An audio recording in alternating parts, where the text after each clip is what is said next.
Днес сме в магазина на Еспри, за да поговорим на тема деним. Деним е една изключително лесна за съчетаване материя. Тя се е превърнала в любимата ни класика и всяка пролет и лято се завръща отново и отново в нашите гардероби, като всъщност модификацията е в различни обеми и кройки.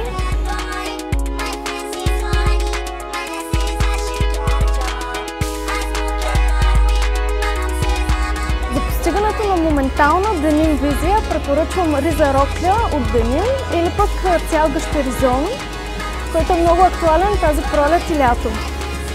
За денима този сезон е характерно както прокъсването и протъркването на материята, така и чистия индигов дюс цвят, а за да се разнообрази самата текстура се появява и пачворк.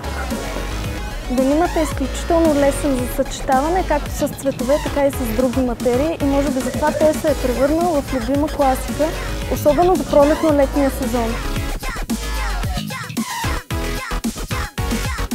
Здравейте, аз съм Цвети от cvetibaby.com. Ще ви разкажа малко повече за видовете дънки, които марката Еспри предлага. Това са с високата талия и тези, които са медиум талия. В днешно време повечето дънки са или скини, или широки.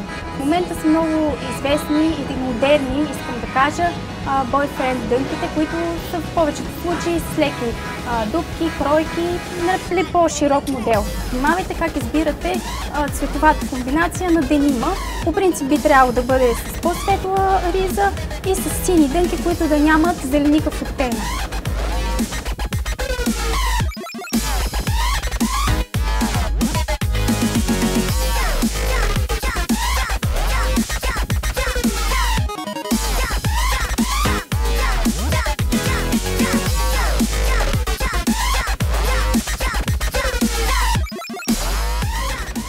Здравейте, аз съм Николай Тонев. За мен е голямо удоволствие, че съм част от играта на Еспри. Какво мога да кажа за днешната тема, която е? Днешната тема, както знаем, е свързана с денима, т.е. с спортно-елегантното облекло, дори спортното облекло. Що се отнася до косите, когато сме спортно-елегантно облечени, ако става въпрос за дамите, е хубаво те да бъдат леко небрежни, така да кажа, или в смисъл всякакъв вид плитки, опашки, лек обем или едни по-начупени коси са добър вариант за ежедневието и за спортно-елегантната визия.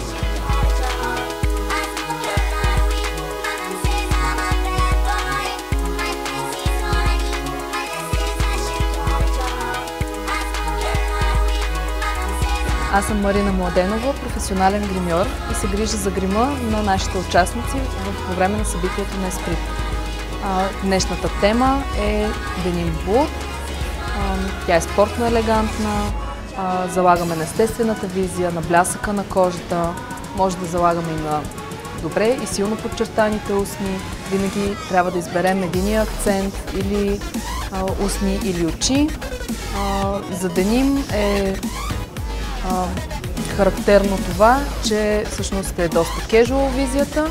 Имаме повече бежеви нюанси в гамата на лицето, силно подчертани вежди и мигли и цяло повече блестящи продукти на устните.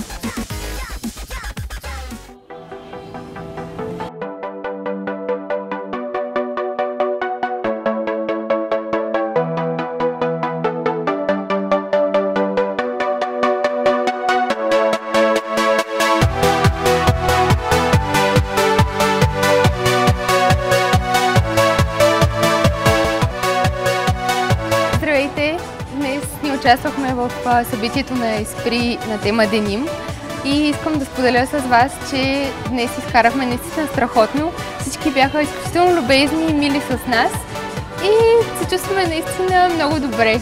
Много се забавлявахме. Благодаря!